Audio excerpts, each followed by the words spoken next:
Good morning, my dear children. I'm very happy again to prepare this little video for all of you.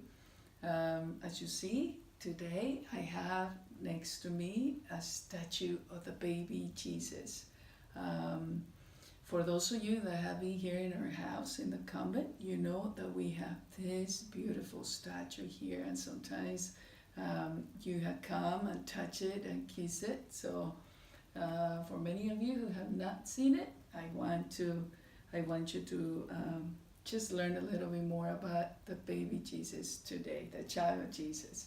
So look at this statue. It's so beautiful. In every convent that we have in the different countries with the sister servants of the Blessed Sacrament are, we have the same identical statue.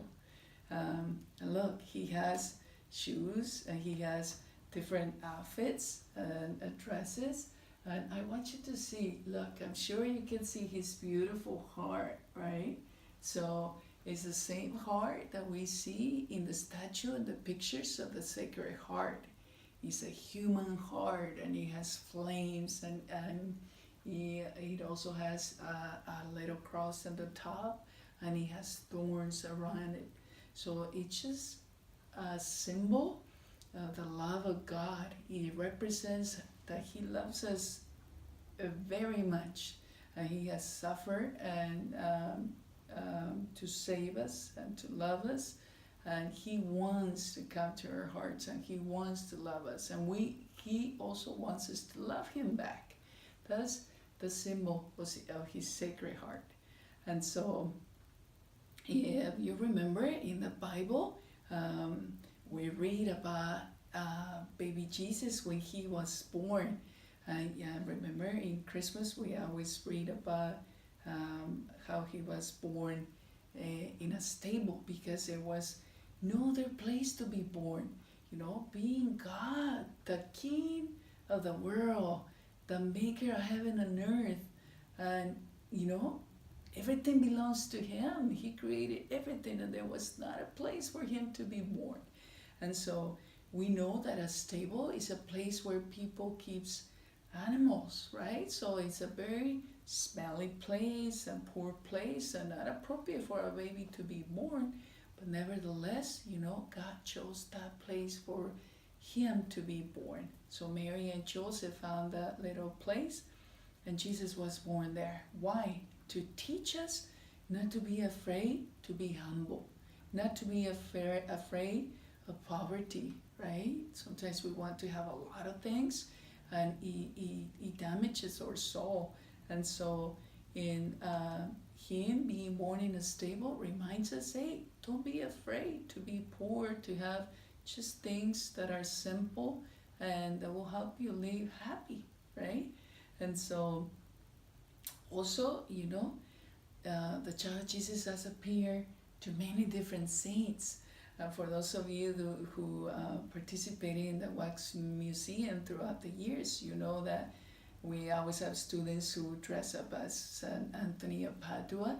The child Jesus used to appear to him, and also to Padre Pio, to Saint Faustina, many other saints.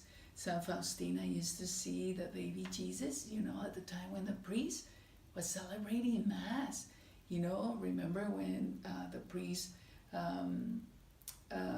says the words of consecration, and they left out the host and the wine. And so Saint Faustina, instead of seeing the bread, the host, she will see baby Jesus, you know, smiling in the arms of the priest. And then at the time when the priest was breaking the bread, the child Jesus will disappear, you know. And so many people, you know, there's a doctor that he was doing a test when the consecrated host for people who do not believe that Jesus is really present in the consecrated wine and bread. And so he took a tiny little piece, and he was going to lab to run the test and to see the little piece of host through a microscope. And guess what happened? He was in an airport, and there were some children playing, and so the children could see the baby Jesus in the arms of the doctor. And so the doctor just had the Blessed Sacrament in his hands, you know, that little tiny piece of consecrated host. And so the children went running and they said, please, please, let us play when they asked the secretary, please tell the men to let us play when the child that he's holding in his arms, because he's smiling and happy and we want to play with him. And so the doctor and the secretary, they were very, very surprised because they knew that he didn't have any baby. It was just a little piece, as I said, of bread, of that consecrated bread, the Eucharist. And so for that doctor, you know, he didn't believe in God. And after that, of course he believes in God, right? So baby Jesus, the child Jesus, is in the Blessed Sacrament. He is alive. He is alive. He is with us. And so, you know, a lesson that we can learn from baby Jesus is to be obedient. And being obedient means listening and doing as they tell us. And so he was, first and foremost, very obedient to God the Father, right? He always did God's will. And so how? By loving God and by loving others. And so we should do the same. And also the child Jesus was very, very obedient to his mom and dad. Very obedient to Mary and Joseph. And so we should be the same. We should be very obedient to our mothers and fathers. And if you live with your grandparents or with any other relatives, you need to listen to them. Do what they tell you and do it with great joy. Because this is what God is asking us to do. And simply by doing that, you know, listening to them and doing God's will and your parents' will, it will make you holy. It will help you one day go to heaven and be happy forever in heaven. So don't forget those two things. And if we do that, we will never be in trouble. Okay? So the child Jesus also wants me to show you, as I told you, he has different outfits and shoes also.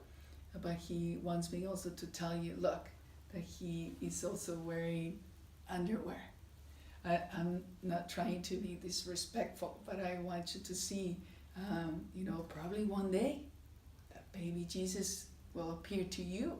So all we need to do, remember, is doing God's will and obey also our mothers and fathers.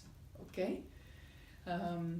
Thank you for listening. Thank you for your attention. Again, I remind you that I love you very much, that I miss you, and that I pray for you every day. God bless you.